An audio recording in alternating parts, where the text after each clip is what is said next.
Hola, buenas noches, buenas tardes. No sé a qué hora van a ustedes ver la transmisión. Hoy vamos a hablar de la segunda parte que nos quedaba de la unidad número 2, que es conducción y transmisión del impulso nervioso. Y se acuerdan que la clase anterior estuvimos hablando sobre la etapa del proceso que transcurría dentro de la neurona, en toda la membrana de una única neurona, que llamábamos conducción del impulso nervioso. Y ahora nos vamos a focalizar en el proceso por el cual una neurona le transmite el impulso de información, ya sea a otra neurona, o una célula muscular o una célula glandular. Son las tres opciones que se conocen hasta el momento. Este paso de la información de una neurona a otra o de una neurona a otra célula se denomina transmisión sináptica y es el proceso que vamos a estar estudiando en esta clase. Vamos a reflejar un poquito el tema de la direccionalidad de la información. ¿Se acuerdan que la vez pasada estuvimos analizando que toda la información que llegaba al árbol somatodendrítico, que era toda esta parte de la neurona, generaba esa información pequeños potenciales graduados del receptor, por ejemplo, o postsinápticos, como vamos a ver hoy, dependiendo si esta neurona está recibiendo los impulsos de los estímulos desde el espacio exterior o está ya dentro del sistema nervioso y está recibiendo información de otra neurona. Pero independientemente de dónde provenía la información, esto genera pequeños potenciales del receptor que se alcanzaban un umbral en el cono axonal, se resolvía la zona de integración, se resolvía si eso iba a terminar gatillando un impulso nervioso, un potencial de acción a lo largo de todo el axón, que era esta famosa respuesta a todo o nada. Entonces, la direccionalidad de la información era desde el árbol somatodendrítico hacia el axón hasta llegar al botón terminal.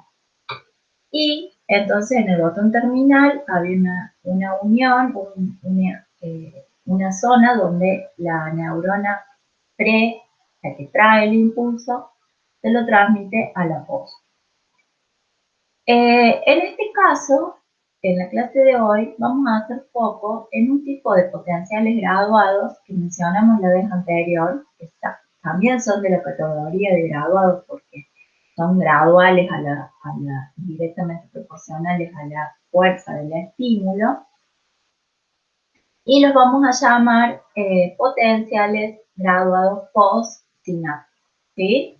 O sea, vamos a hablar en especial de lo que ocurre cuando una neurona hace sinapsis con otra neurona o célula y genera un potencial graduado en esa neurona o esa célula que recibió la información de la neurona presináptica.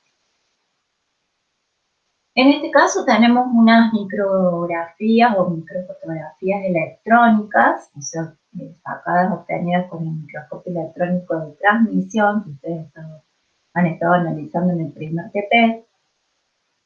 Y se pueden observar distintas sinapsis. Por ejemplo, en este caso tenemos un botón terminal, o sea, el final de un axón cargado de vesículas llenas de neurotransmisores, que hace contacto sináptico con, por ejemplo, acá tenemos una dentita, digamos, casi que no se ve, son como unos pelitos, y el axón es mucho más grande, el botón terminal es mucho más grande.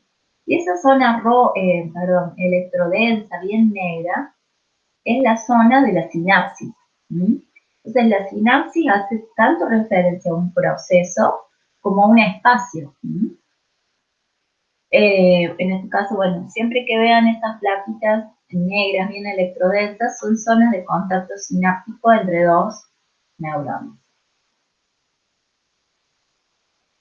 Entonces vamos a definir la sinapsis, como les estaba diciendo, un sitio, un espacio en el que dos neuronas, que es como lo típico cuando uno habla de sinapsis, habla de dos neuronas, pero por una cuestión de costumbre, porque en realidad, por ejemplo, una sinapsis súper conocida, súper importante, y la primera sinapsis descrita más en detalle es la sinapsis neuromuscular, o sea, la que ocurre cuando la neurona inerva la célula muscular al músculo y genera la contracción muscular.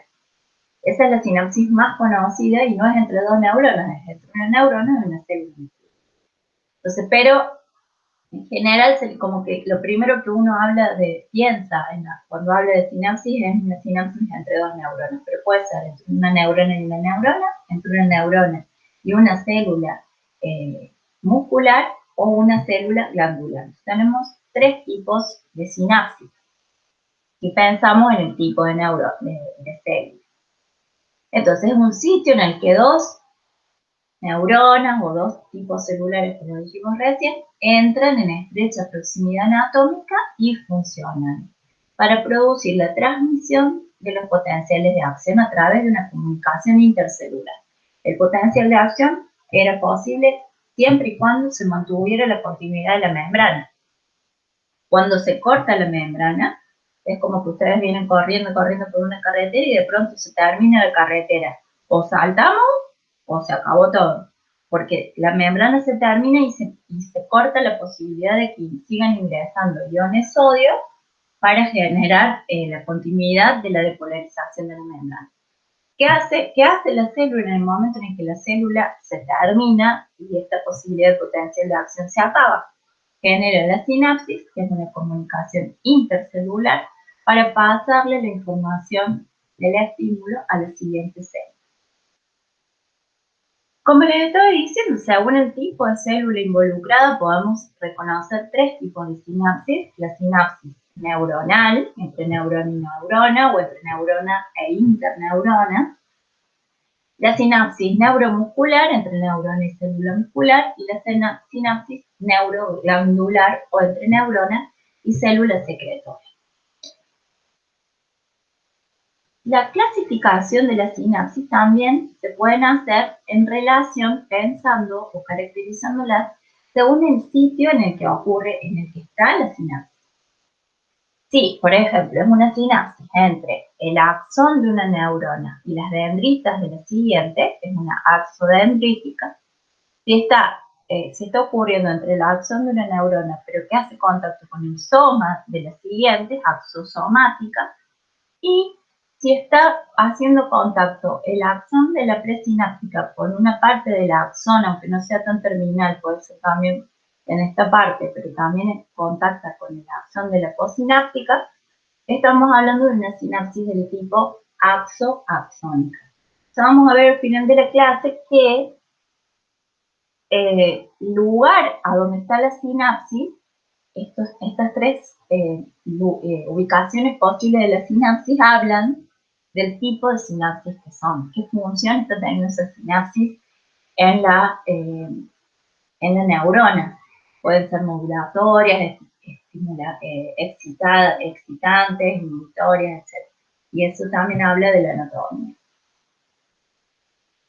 Ahora bien, la clasificación más coyuntural de la sinapsis son las que hacen referencia a la organización, a la estructura, cómo están armadas esas sinapsis y cuál es el mecanismo por el cual logran transmitir el impulso nervioso intercelularmente.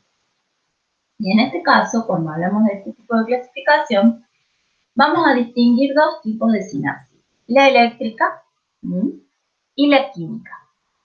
Ahora, lo que ustedes seguro en este momento dicen, la sinapsis, ya sé, los neurotransmisores, bien.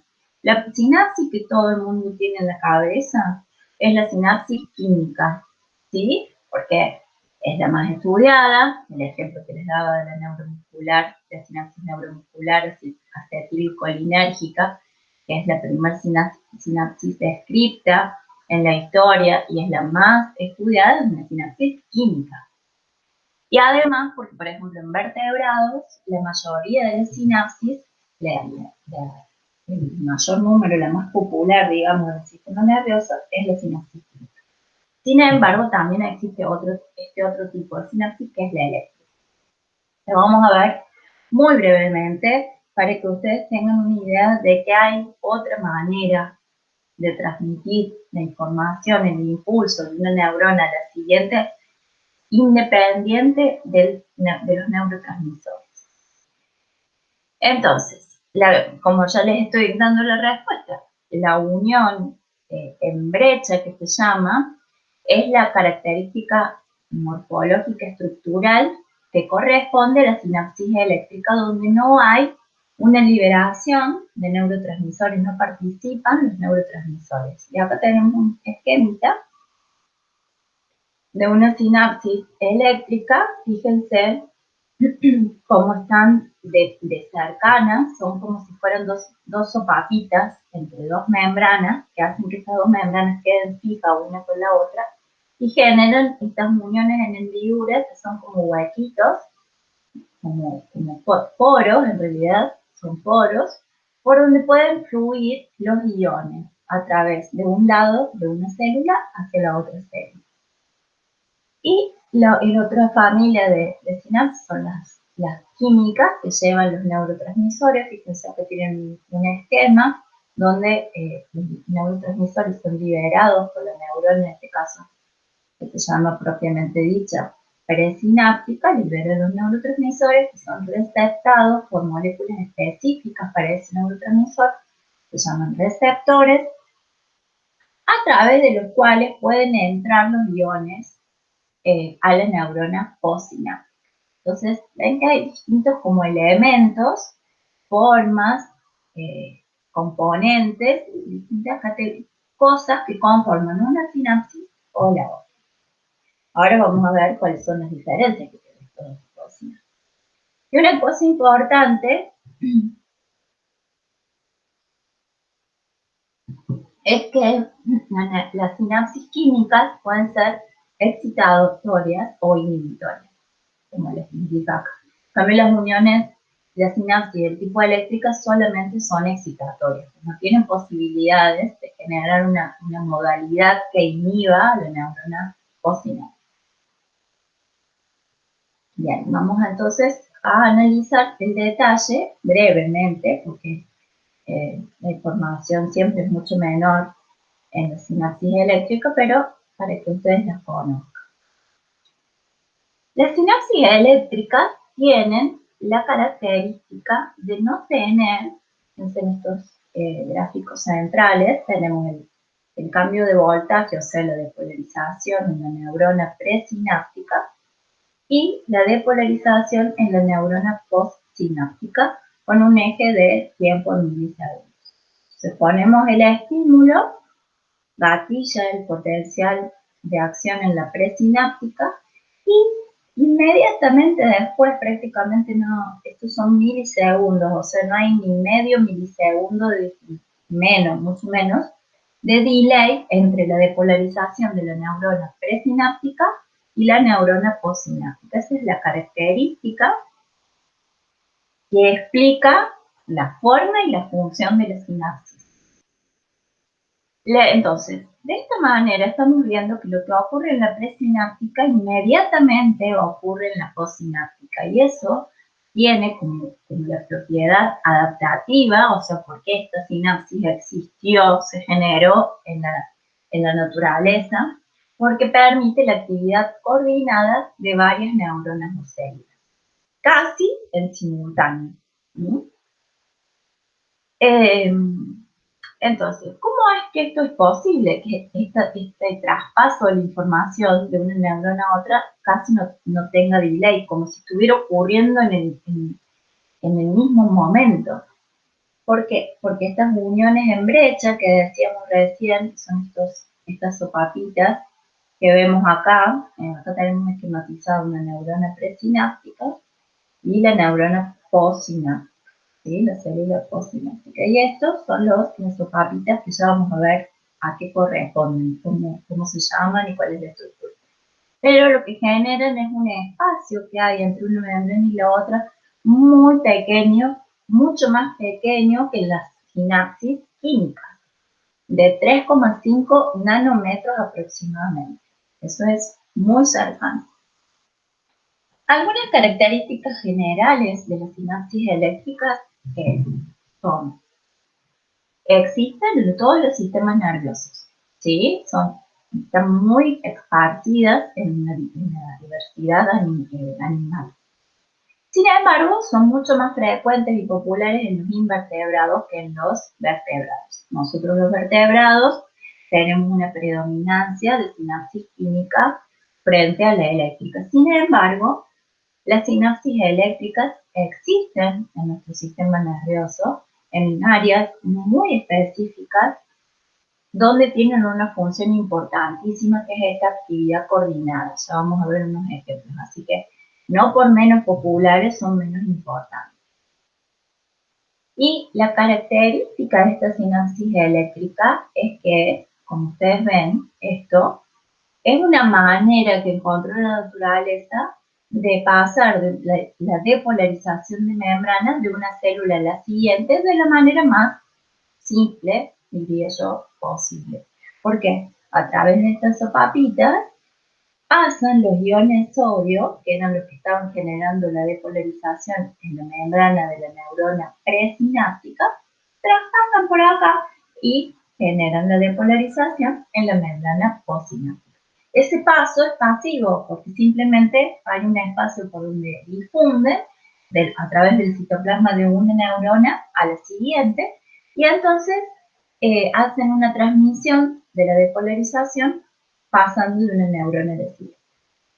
Esto es lo que justamente, como es un paso por difusión, es muy rápido, son extraordinariamente rápidos, lo cual explica que no haya ese delay entre el disparo de la presináptica y la postsináptica, pero también explica que solo pueden ser excitatorias, como les dice acá abajo. ¿Sí? Solo pueden ser excitatorias, porque siempre lo que va a pasar por acá es el ion sodio que depolariza la membrana. Para que haya una inhibitoria tiene que haber un flujo de potasio hacia afuera, por ejemplo, que en este caso no se podría porque estamos siempre infundiendo algo hacia el interior de la célula siguiente, o podría ser que pasara cloro, pero no es el caso. Entonces siempre va a pasar sodio y siempre van a ser sinapsis excitatorias. No participan neurotransmisores, me había quedado el renglón anterior, y como ustedes pueden ver, esta estructura, si la miran de manera general, es en espejo, porque si la depolarización viene por esta célula, puede pasar para allá, pero si la depolarización viene por la neurona, que en este caso está denominada postsináptica, puede pasar para la presináptica, o sea que puede haber una bidireccionalidad. Sin embargo, por la adaptación de las neuronas y por cómo están encajadas en ese circuito en el cual están formando parte, generalmente hay una preferencia de un sentido, porque si la información viene de acá para allá, siempre la sinapsis, aunque funcionalmente tiene la estructura necesaria para hacer el flujo de iones en contramano, eso generalmente no ocurre. Entonces hay una preferencia de direccionalidad frente a la posibilidad de la bidireccionalidad.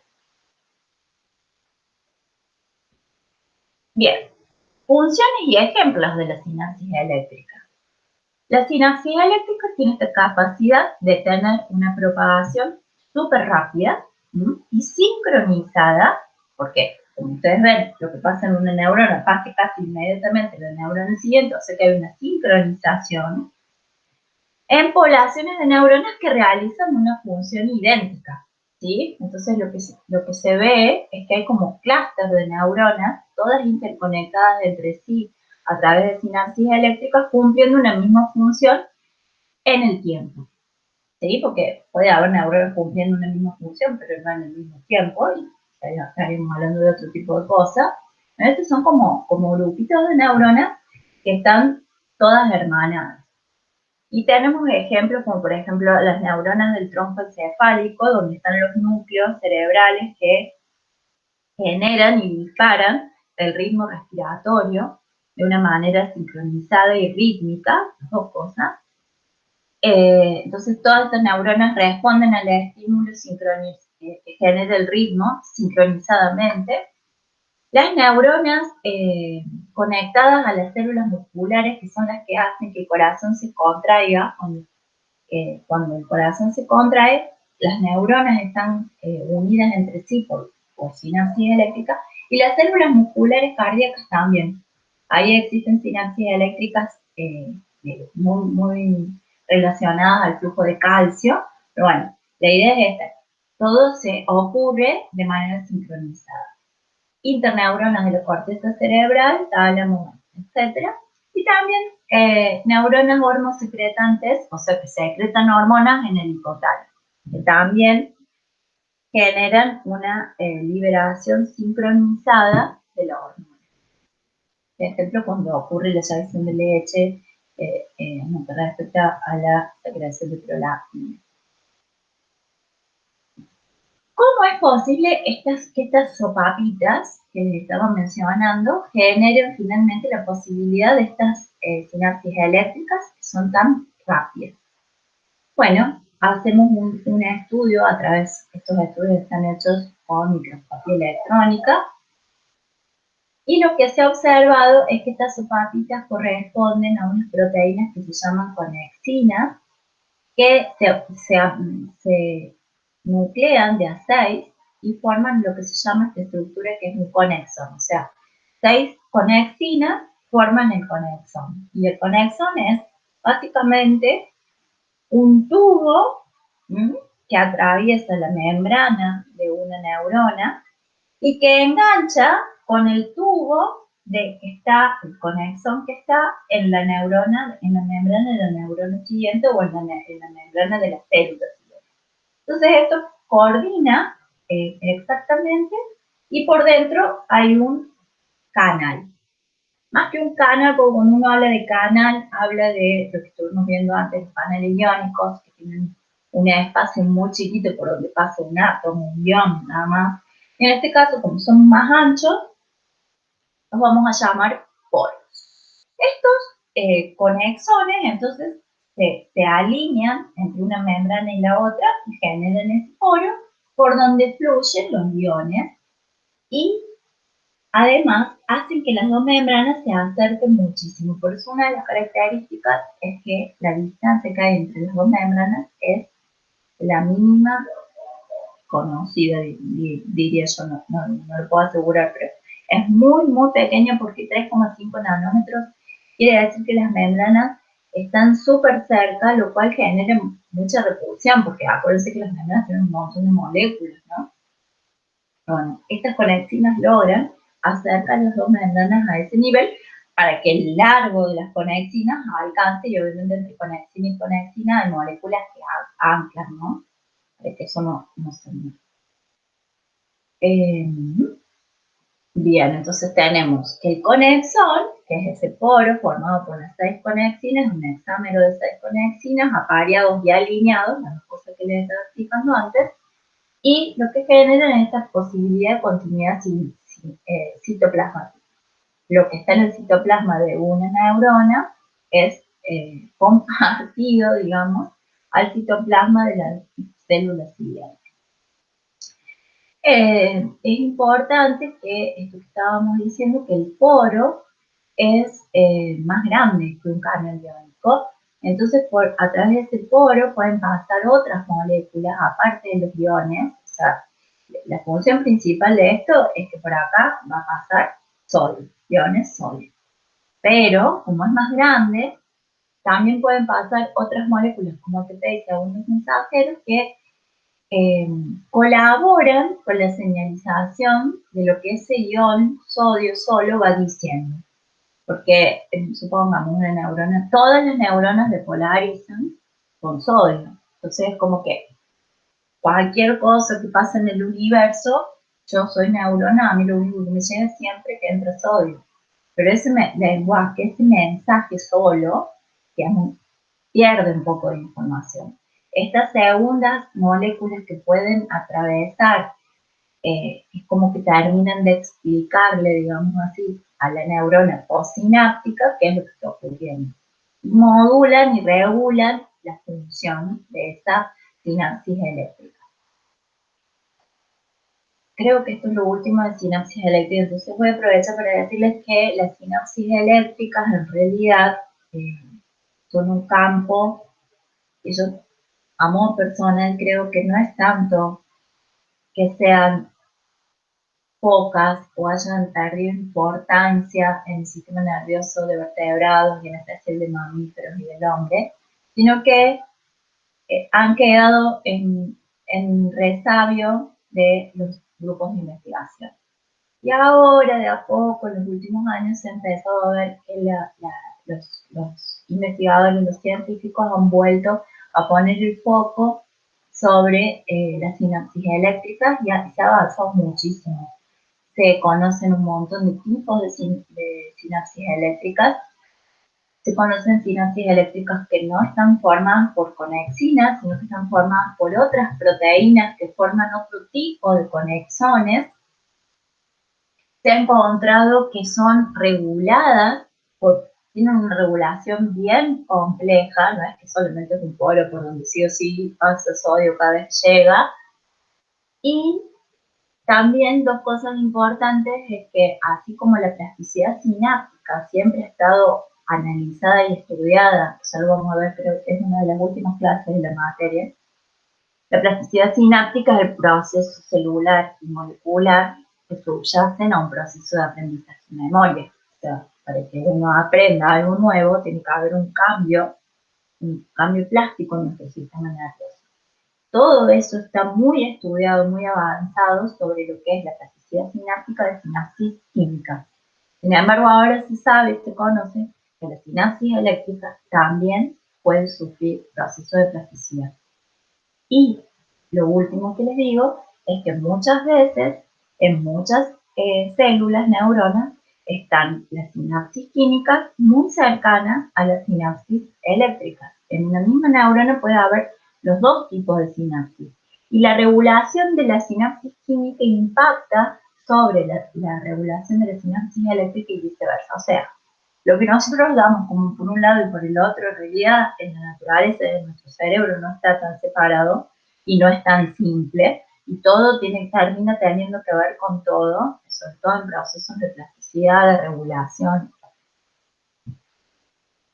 Ahora entonces vamos a pasar a la sinapsis química.